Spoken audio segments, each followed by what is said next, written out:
Le président de la République, Alassane Ouattara, est de retour à Abidjan. Il revient du Nigeria, où il a pris part à l'invitation du président Goodluck Jonathan à la cérémonie d'inauguration du stade international d'Ibom.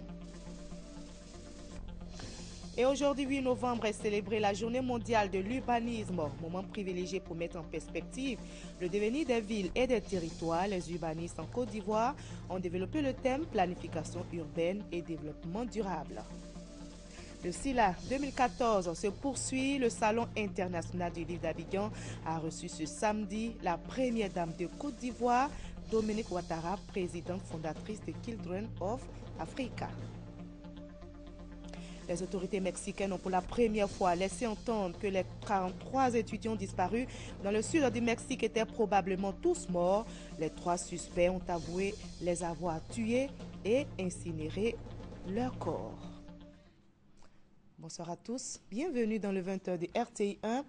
À suivre également dans cette édition la page culture. Nous échangerons dans quelques instants avec notre invité Seydou Kone, auteur de l'œuvre théâtrale La Déchirure. C'est l'histoire de 2 jeunes, Abdoulaye et Assamala, issus de coutumes et de familles diamétralement opposées, mais qui décident de s'unir. Parviendront-ils? Notre invité à la réponse et nous échangerons avec lui dans quelques minutes. Bonsoir. Bonsoir madame. Bonsoir madame. À tout à l'heure donc pour les échanges. C'est compris. Avant la page culture, voyons en image l'arrivée à Abidjan du président de la République ce samedi. Le chef de l'État revient du Nigeria où il a pris part à l'invitation du président Goodluck Jonathan à la cérémonie d'inauguration du stade international d'Ibom. Avant le Nigeria, le chef de l'État était à Accra au Ghana pour prendre part au sommet extraordinaire de la CEDEAO sur la crise au Burkina Faso et le virus Ebola qui sévit principalement dans 3 pays africains. Le premier stade international d'Ibom au Nigeria, inauguré en présence du chef de l'État ivoirien, a une capacité de 30 000 places. Et sur ce grand stade omnisport construit à Uyo, dans le sud-est du Nigeria, s'est disputé un match. Les Super Eagles, face à leurs homologues ghanéens, l'ont emporté 1-0. Le reportage de notre envoyé spécial au Nigeria, Viviane Aïmé. Alassane Ouattara, Goodluck Ebele Jonathan, même vision du développement de leurs États respectifs. La visite du chef de l'État ivoirien ce vendredi 7 novembre à Uyo, la capitale de l'État d'Akwa Ibom, pour prendre part à l'inauguration du premier stade international bâti dans cet État, joyau architectural d'une capacité de 30 000 places, en est une parfaite illustration. L'État d'Akwa Ibom, dans le sud-est du Nigeria, qui a pour capitale Uyo, est le 21e État du Nigeria dans l'ordre chronologique. Créé en 1987 par décret du président Ibrahim Babangida, Akwa Ibom fait partie de la riche région pétrolifère du delta du Niger. Mais malgré ses immenses potentialités, Akwa Ibom, tout comme les autres villes de cette grande région du sud-est du Nigeria, a longtemps été délaissée. Le président Goodluck Ebele Jonathan, depuis son accession à la tête de l'État fédéral, a entrepris de corriger cette disparité au plan national. C'est ainsi que grâce à la subvention qu'octroie désormais le gouvernement fédéral à Akwa Ibom et aussi grâce au dynamisme de son gouvernorat, cet État est en train de se doter en équipements modernes, ce qui fait d'Akwa Ibom la tête de file du développement désormais impulsé dans la région du delta du Niger. Le président de la République, Alassane Ouattara, qui a entrepris depuis son accession à la magistrature suprême en Côte d'Ivoire de promouvoir le développement égalitairement dans toutes les régions du pays, raison des visites d'État qu'il effectue dans toutes les régions de Côte d'Ivoire, ne pouvait que se réjouir de prendre part à l'inauguration de cet important équipement social, comme il l'a dit à son arrivée à Uyo, où l'attendait à sa descente d'avion son ami et frère, le président Goodluck Ebele Jonathan, qui lui a souhaité la chaleureuse bienvenue. Le président fédéral du Nigeria avait à ses côtés le gouverneur de l'État d'Akwa Ibom, Chief Goodwill Obot Akpabio. Présent également pour recevoir le président de la République, l'ambassadeur de Côte d'Ivoire près la République fédérale du Nigeria et la République du Bénin, avec résidence à Abuja, Son Excellence Kone Maman, épouse Touré, et l'ambassadeur du Nigeria en Côte d'Ivoire, Son Excellence Ifeoma Hyacinthe Akabegu Shinyuba. La communauté des Ivoiriens résidant et travaillant au Nigeria a fait également le déplacement à Uyo. Après quelques heures de repos après son arrivée, c'est habillé en tenue de chef dans la tradition d'Akwa Ibom que le président de la République ainsi que les présidents Goodluck Jonathan, John Dramani Mahama du Ghana et le gouverneur de l'État d'Akwa Ibom se sont rendus au tout nouveau stade international d'Akwa Ibom pour procéder à son inauguration. La construction de ce stade de 30 000 places entièrement financé par le gouvernorat de l'État d'Akwa Ibom a coûté plus de 62 milliards de francs. C'est une réplique réduite du stade du club allemand, le Bayern de Munich. Ce stade est le premier élément du complexe Omnisport qui va être édifié sur ce site de 32 hectares. C'est ensemble que les trois chefs d'État et le gouverneur de l'État ont procédé à la coupure du ruban symbolique sous les yeux du nombreux public qui avait rempli le stade. Geste qui peut être considéré comme un hommage à la Côte d'Ivoire et à son président. C'est l'Abidjanaise qui a été le premier hymne national qui a retenti dans ce tout nouveau stade en ce jour de son inauguration.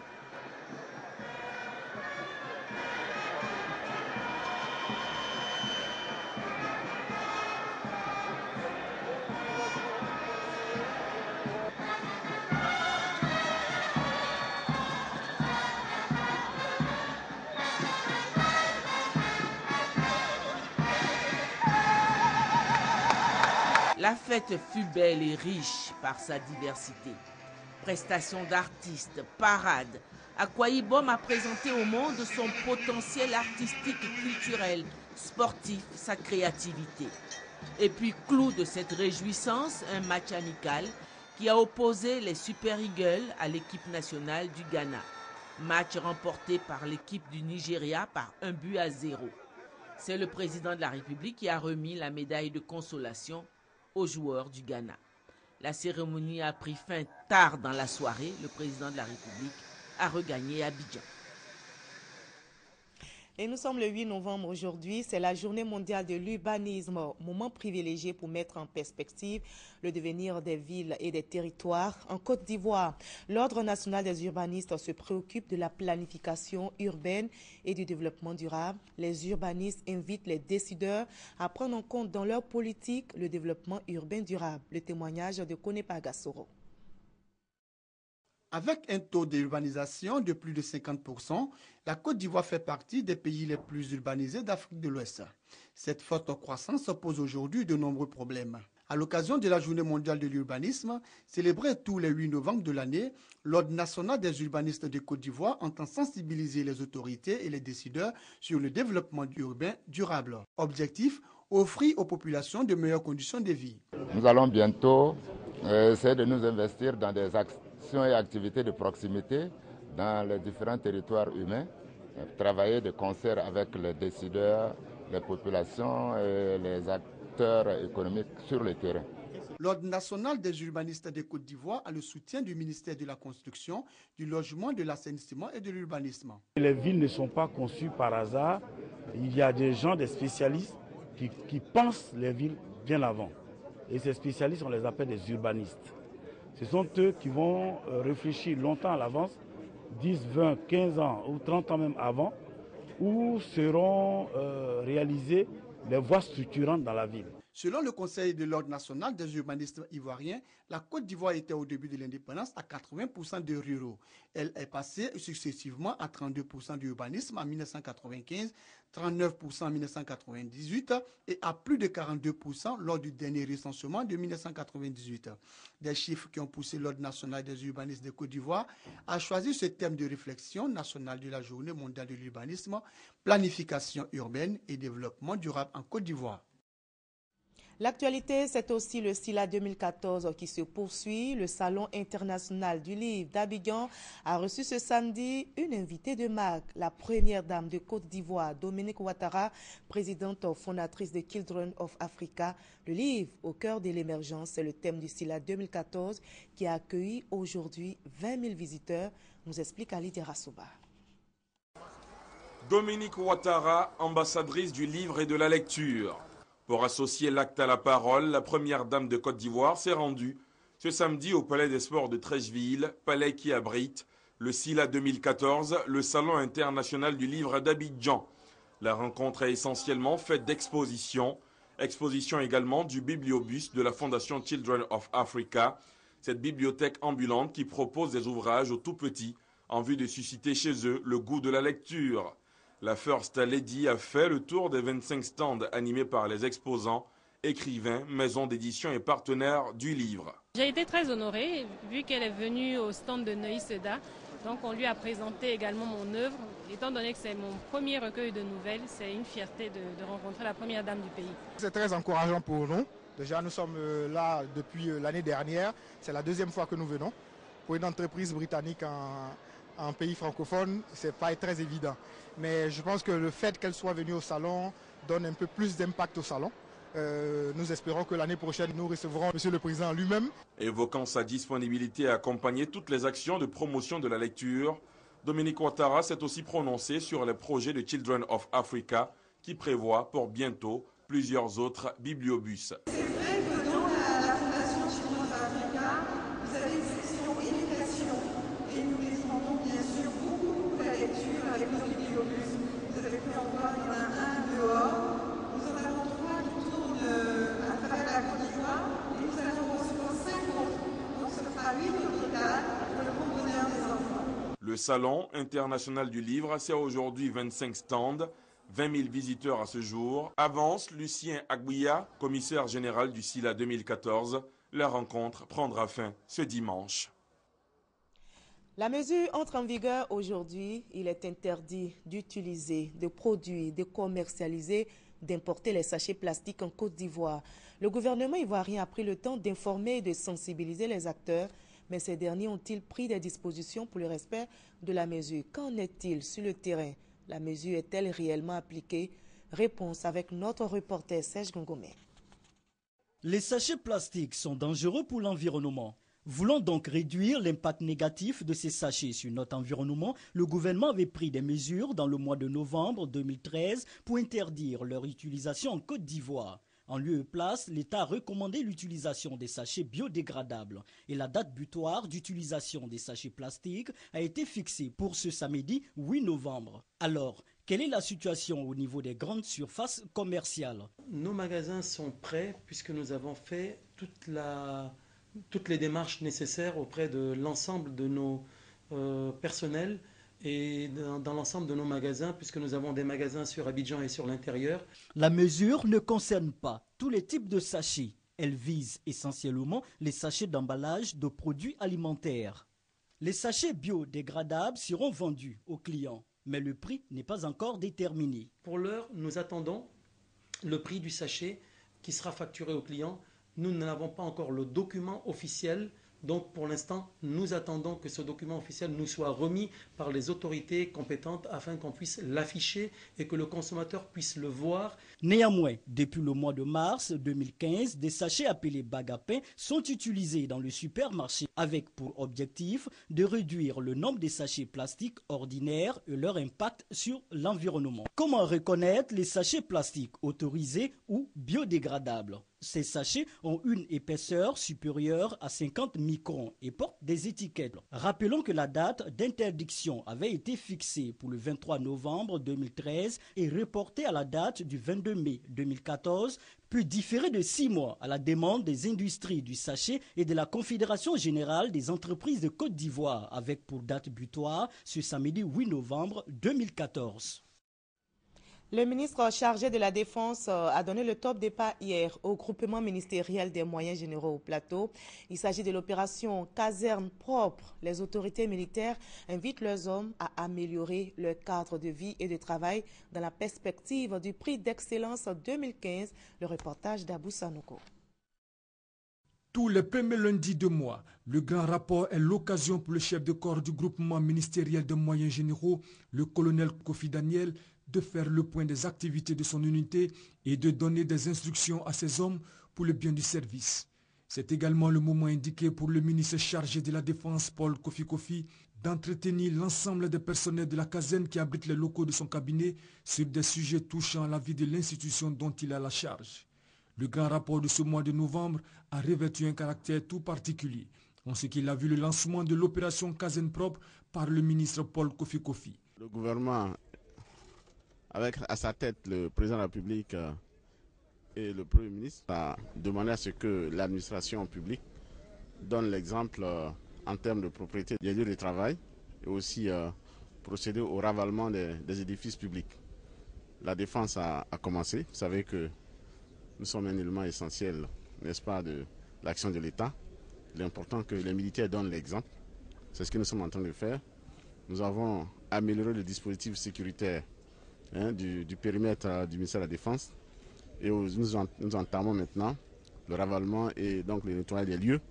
Le temps est donc donné pour cette opération qui ouvre la compétition à l'ensemble des casernes militaires et de gendarmerie dans l'objectif d'améliorer le cadre de vie et de travail des personnels et dans la perspective du prix d'excellence 2015.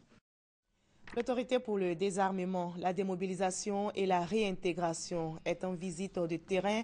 L'ADDR est sur les sites situés à Boaké et l'objectif est de montrer à l'ensemble des partenaires le déroulement effectif de l'opération de désarmement, démobilisation et réintégration DDR, récit signé Hamza Diaby.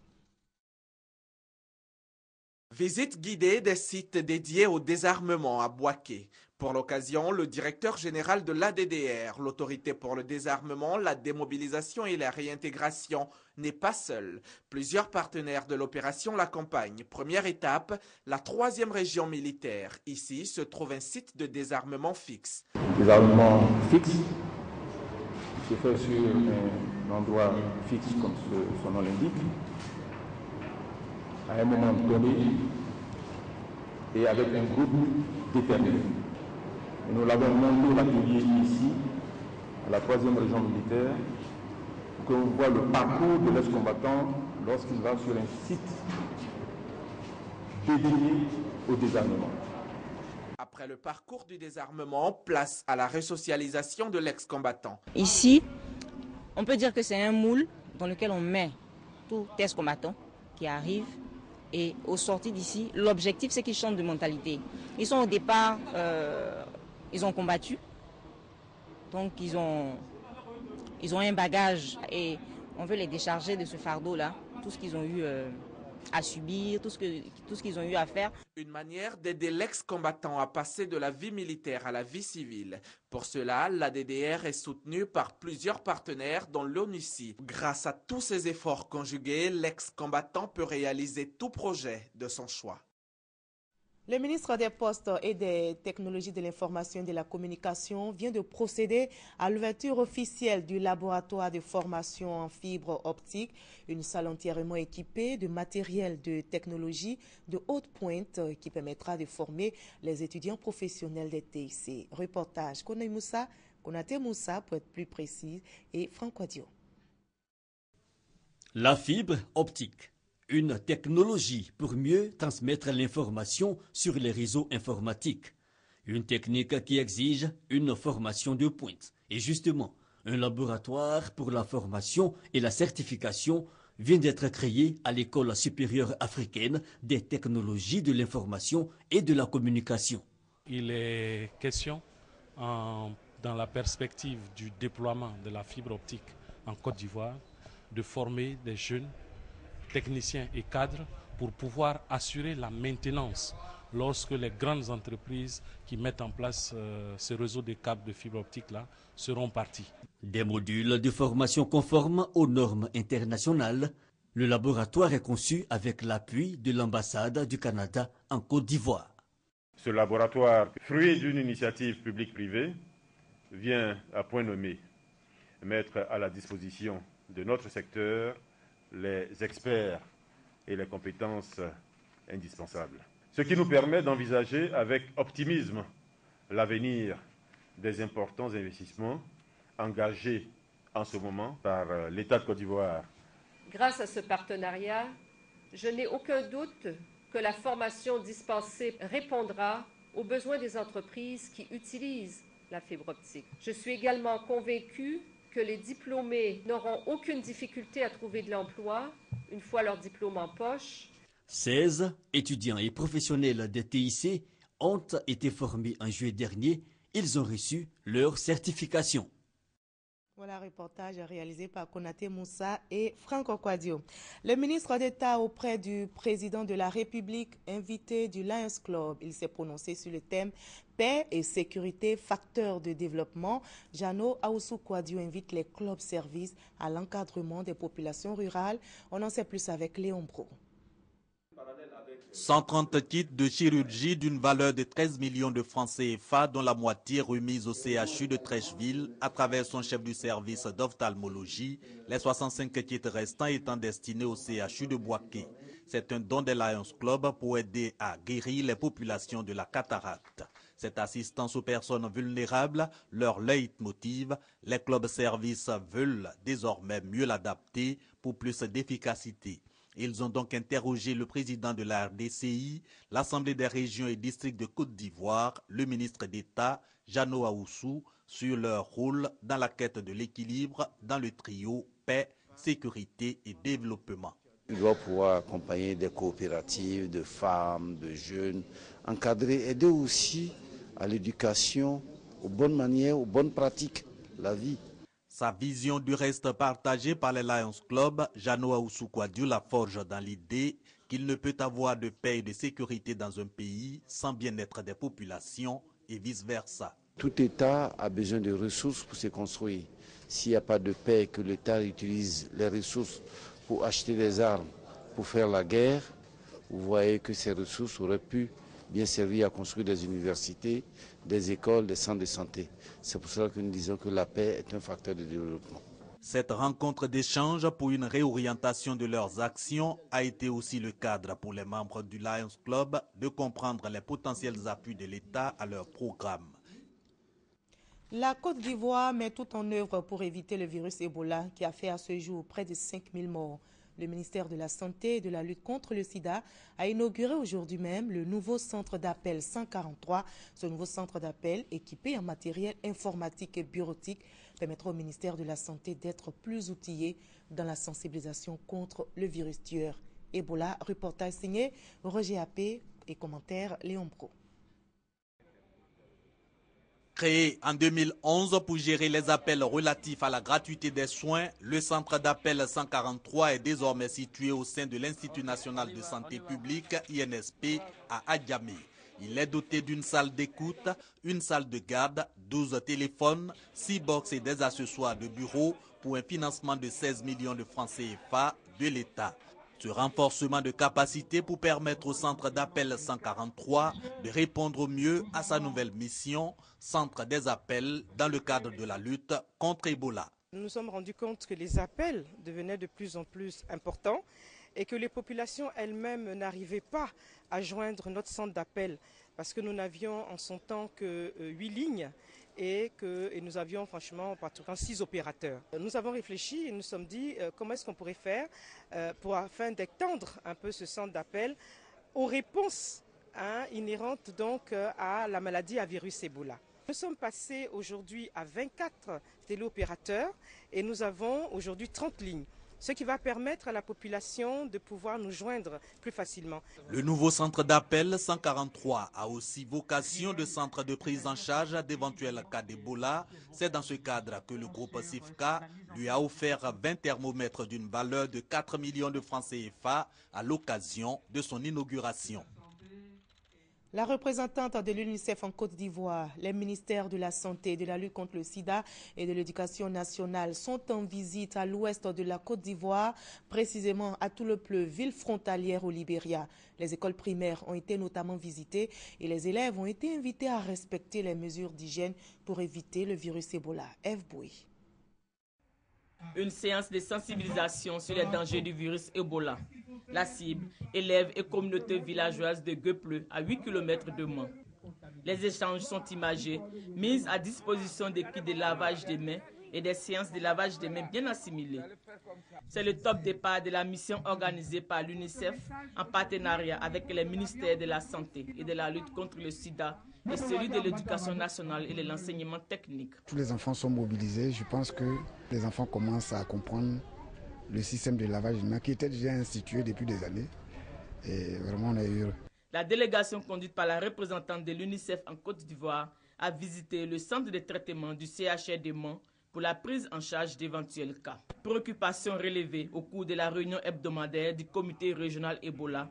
Des recommandations alors pour la bonne marche de la surveillance épidémiologique dans la zone. Aujourd'hui, on a besoin de l'appui de tout le monde pour mener cette lutte. C'est une lutte d'ensemble qu'on pourra gagner. Il faut qu'on nous appuie véritablement.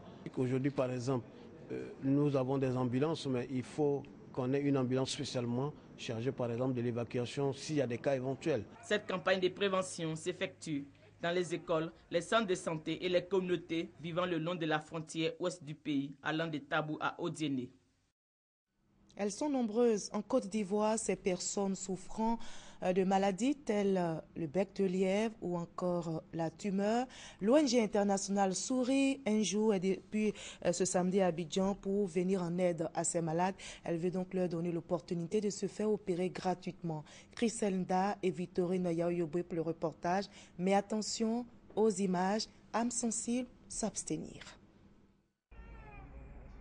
Pas de commentaires, ces images parlent d'elles-mêmes. Souffrant pour la plupart de tumeurs, de noma ou de bec de lièvre, ces personnes sont venues de toutes les régions de la Côte d'Ivoire, avec un seul espoir, recouvrer la santé et vivre comme les autres. Il y avait un petit mot dedans, et puis il y a un os qui m'avait piqué dans ma gencive. Ça s'est développé comme ça. Ça me gêne beaucoup et ça fait qu'en classe même, bon, j'ai du mal, puisque si le professeur nous interroge, si tu lèves et puis tu as parlé, bon, comme tu n'es pas comme les autres, ça fait que tu as honte de parler. Si elle était bien guérie là, pour être parmi ses amis, ça allait beaucoup me plaire. Voilà pourquoi je cherche de l'aide pour que ma fille soit vite guérie. Elle doit aussi aller à l'école. Tous ces malades espèrent retrouver le sourire grâce à l'ONG Sourire un jour. C'est la 3e fois que cette ONG internationale, spécialisée dans la chirurgie réparatrice, offre gracieusement ce type d'intervention. Nous avons commencé en 2012 dans des conditions un peu difficiles parce que c'était exploratoire. Maintenant, nous savons à peu près la cartographie des malades. Et ceux qui sont avec nous, c'est des gens de cœur. Dans nos villages, on ne les voit pas beaucoup. Si vous allez dans les... Mais il y en a. Il faut savoir les trouver et les appeler pour qu'ils aient confiance qu'on peut les opérer gratuitement. Les précédentes interventions de cette ONG internationale ont permis de redonner déjà le sourire à plusieurs personnes. J'avais honte. Les gens me fuyaient, ça m'insultait, bon, les gens me parlaient mal. Mais maintenant qu'ils m'ont vu, maintenant, ça va. Les malades l'ont dit, ils sont souvent rejetés à cause de l'aspect dégradant de ces affections. Pourtant, personne n'est à l'abri. Le noma, on le sait, c'est des infections d'origine dentaire qui surviennent dans la prime enfance ou chez les bébés, qui provoquent des abcès qui vont donner des gangrènes de la face. Ça va provoquer un trou. Ça va enlever un gros morceau de tissu, ça peut être au niveau du nez, de la bouche essentiellement, et donc ça provoque des dégâts importants au niveau de la face. Des personnes comme cette jeune fille qui a cette tumeur, c'est pour des raisons souvent qu'on ignore. La tumeur se développe sans qu'il y ait de cause. Après ces consultations préliminaires, les interventions chirurgicales démarrent ce dimanche jusqu'au 16 novembre prochain. Objectif, opérer une centaine de personnes souffrant de difformités maxillofaciales en Côte d'Ivoire. Reportage réalisé par Chriselda et Victorine Yaoyoboué. La première dame de Côte d'Ivoire, à travers sa fondation Children of Africa, a fait don de kits scolaires aux écoles du département de Grand Laou. L'initiative est saluée par les autorités locales et les bénéficiaires, bien sûr, qui comptent faire bon usage de ces kits scolaires, comme nous l'explique notre reporter à Grand Laou, Grascando. Les 86 écoles primaires du département de Grand Laou viennent de bénéficier de kits scolaires. L'initiative est de la fondation Children of Africa, une action saluée par le député maire de la localité et les bénéficiaires. Cette année, Grand Laou fait partie de cette belle initiative de la première dame. Nous sommes heureux. Je profite de l'occasion pour lui dire merci. Merci infiniment. Et lui dire que c'est un engagement fort que nous devons prendre pour soutenir également l'action de son époux, le chef de l'État, mais également son action. Je fais la promesse que ces kits seront utilisés de façon efficiente et à travers cela, nous espérons que les résultats scolaires en fin d'année seront améliorés. Une occasion mise à profit par les élèves pour exprimer quelques doléances. Nous n'avons pas d'électricité dans notre école. Les classes sont sombres quand il pleut. Nous n'avons pas d'eau courante dans notre école. On ne peut pas laver nos mains avant et après les baignes, alors que la maladie à virus Ebola est là. Des préoccupations prises en compte par le député maire Djajan. Il entend également réhabiliter toutes les écoles déjà existantes en vue d'offrir un cadre agréable aux élèves. Et dans le cadre du programme présidentiel d'urgence, d'autres projets seront réalisés dans la localité. Il faut rappeler que le département de Grand Laou, pour la session 2014 du certificat d'études primaires élémentaires CPE, a fait un taux de réussite de 84,23%. Les autorités mexicaines ont pour la première fois laissé entendre que les 43 étudiants disparus dans le sud du Mexique étaient probablement tous morts.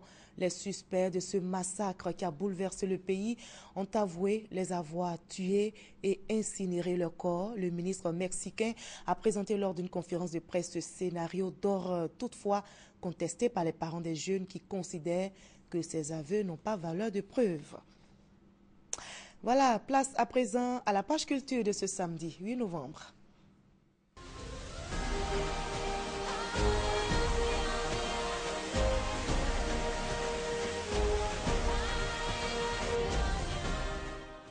La page s'ouvre avec le prix Ivoire décerné à une écrivaine marocaine. Il s'agit de Baha Trabelsi. Elle a décroché la palme avec son recueil de nouvelles intitulé « Parlez-moi d'amour ». Le reportage est signé Serge Coléa.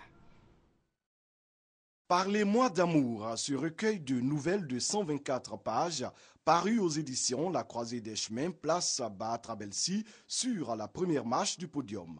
La Marocaine devient ainsi la lauréate du prix Ivoire 2014 de la littérature africaine d'expression francophone. C'est un recueil de nouvelles qui, comme son titre l'indique, essaye de parler d'amour, mais de mille et une façons, à travers une palette d'histoires. Je me mets dans la peau tour à tour d'un homme, d'une femme, et en essayant de raconter les affres de la passion. L'écrivaine marocaine a été saluée par le président de l'Assemblée nationale, Guillaume Soro, qui a marqué son intérêt pour le prix Ivoire et son admiration pour les écrivains. Le ministre de la Culture et de la Francophonie, Maurice Kwaku-Bandaman, a dit sa satisfaction aux initiateurs de cette plateforme qui rend hommage aux livres et à ses auteurs. La lauréate du prix Ivoire 2014 a reçu des partenaires de l'association Aquaba Culture 2 500 000 francs CFA en espèces et des lots en nature. Le prix spécial d'encouragement du jury est revenu à l'Ivoirienne Atita Ino avec son roman Le Grand Masque à Manti. Avec cette 7e édition, Isabelle Kassifofana, présidente de l'association Aquaba Culture, entend continuer d'enraciner le prix Ivoire sur le continent afin de contribuer à l'éclosion de talents et de belles œuvres littéraires. Et on s'intéresse à une autre œuvre, La Déchirure. C'est l'œuvre de l'auteur ivoirien Seydou Koné. Dans cet ouvrage, notre invité de la page culture qui est avec nous relate l'histoire de deux jeunes, Abdoulaye et Assamala, issus de coutumes et de familles diamétralement opposées. Et malgré ces différences, ils décident de s'unir, mais leur union va engendrer des conflits de part et d'autre. Les deux amoureux parviendront-ils à braver tous ces obstacles? Notre invité est avec nous et il a la réponse. Bonsoir, Monsieur Seydou. Bonsoir, madame. Alors, après votre roman Le Péché, vous publiez La Déchirure, qui est une œuvre théâtrale. Oui. Alors, pourquoi avoir opté pour ce genre cette fois-ci? Merci bien. Voilà, avant de répondre à la question, il faut dire que je suis l'auteur de 4 ouvrages. D'accord. Voilà, Le Péché, qui est mon premier roman qui fait partie des meilleures ventes à ma maison d'édition. Et ce roman aussi a eu la chance d'être traduit dans 3 langues étrangères. 4 ouvrages, mais on est là pour parler de La Déchirure rapidement. C'est compris. C'est un genre théâtral. Pourquoi? Voilà, comme il faut le dire, mon premier ouvrage, c'est un roman, et Le Péché, c'est une pièce de théâtre. Et au lycée, déjà, je m'essayais au théâtre. Le Péché était... Le Péché était un roman. Voilà, Le Péché était un roman, mais déjà, au lycée, je m'essayais au théâtre. Je me souviens, lorsque j'étais à Yamé 2, nous jouions des pièces de théâtre et j'ai pris goût pour ce style, ce genre littéraire. Qui est considéré comme un genre difficile, est-ce que vous le pensez aussi? Ouais, un peu. Le théâtre? Le théâtre, c'est pas évident parce que ce sont des dialogues entre 2 ou plusieurs personnages. Il faut qu'il y ait une harmonie entre les personnages, entre les dialogues. Donc c'est vraiment un genre un peu complexe. Mais vous avez décidé de vous y lancer. Effectivement. Alors, peut-on dire que Seydou connaît sur les traces de son nom? Parce que je vais dévoiler le secret ici. Oui. Vous êtes le neveu au célèbre écrivain Amadou Koné, qui est l'auteur de l'œuvre qu'on sait, les frasques de Muto. Les phrases de Muto, effectivement. J'ai beaucoup été influencé par lui. Et cette influence est partie de par ma mère et de ma tante, qui ont toujours voulu que je devienne comme mon oncle. Sinon, déjà, dès le bas âge, je rêvais embrasser une carrière de footballeur. J'ai failli même rejoindre le stade d'Abidjan, le centre de formation du stade d'Abidjan quand j'étais en 3e. Et ma mère m'a dit, bon voilà, les gens disent que généralement tu es brillant, puisque les professeurs venaient à la maison, ils disaient que j'étais brillant en français. Elle m'a dit, bon, il faut faire les études et puis tu vas faire une carrière d'écrivain comme ton oncle.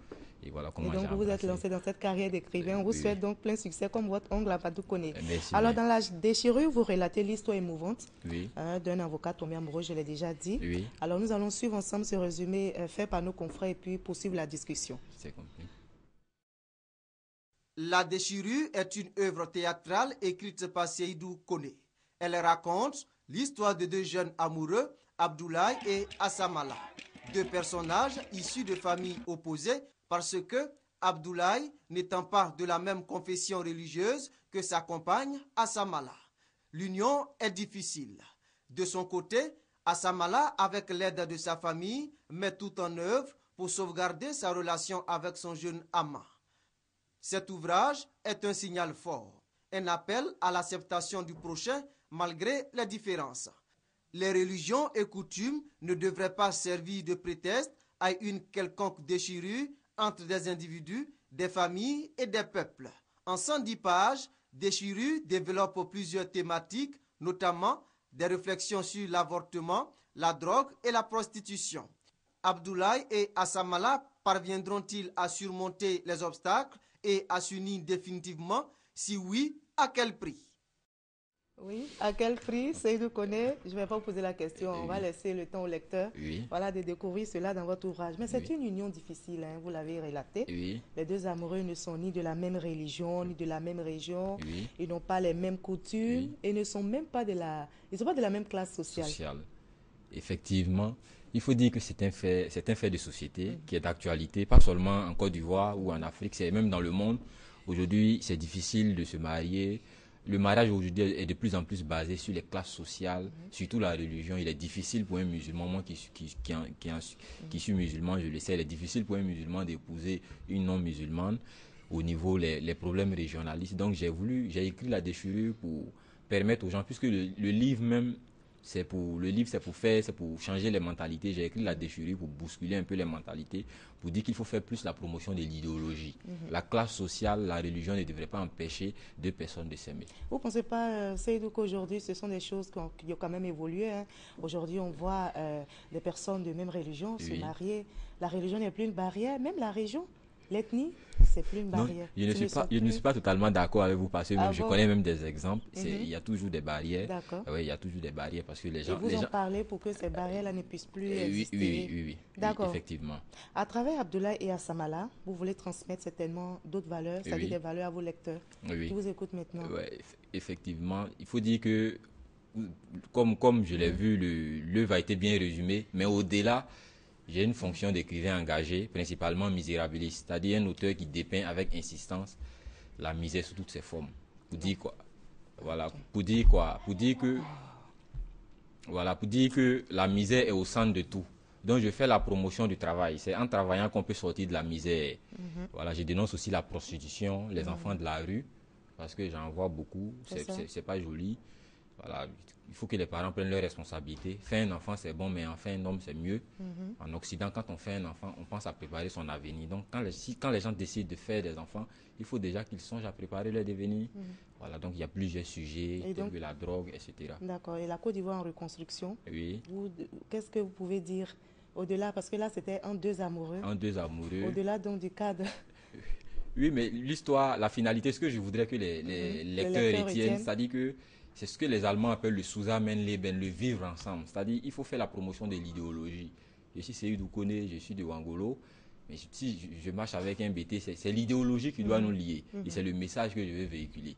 Il faut laisser tomber les histoires de religion, d'ethnie et faire la promotion de l'idéologie, les idées. Ce sont les idées qui font avancer un pays. Pour terminer rapidement, moi aussi le SILA, le salon international qui se déroule, c'est une bonne opportunité pour vous, jeunes écrivains. Oui, en tout cas, il faut dire que le SILA, c'est quand même un salon qui fait la promotion des écrivains et on en demande aussi d'autres salons. Mais pour terminer, je voudrais quand même remercier des gens quand même qui m'aident beaucoup. Voilà. Remercier Isaïe Biton Koulibaly, c'est grâce à lui que je suis là. Voilà. Et mon oncle aussi, puisque l'œuvre est étudiée à l'université de Georgetown. Voilà. Merci beaucoup, M. Seydou Kone, en tout cas d'avoir été avec nous sur ce plateau. Merci beaucoup. Et avant de nous séparer, ce communiqué du Conseil économique et social, M. Tiemoko Yade Koulibaly, premier vice-président du Conseil économique et social, invite mesdames et messieurs les conseillers économiques et sociaux à prendre part à la séance de travail qui aura lieu le jeudi 13 novembre à 10h à la salle des plénières de la dite institution. Vu l'importance de l'ordre du jour, la présence de tous est vivement souhaitée. Le présent communiqué tient lieu de convocation individuelle. C'est ici que l'on s'arrête pour ce 20h. Merci de continuer à suivre RTI 1 à travers le monde. Très bonne soirée à vous.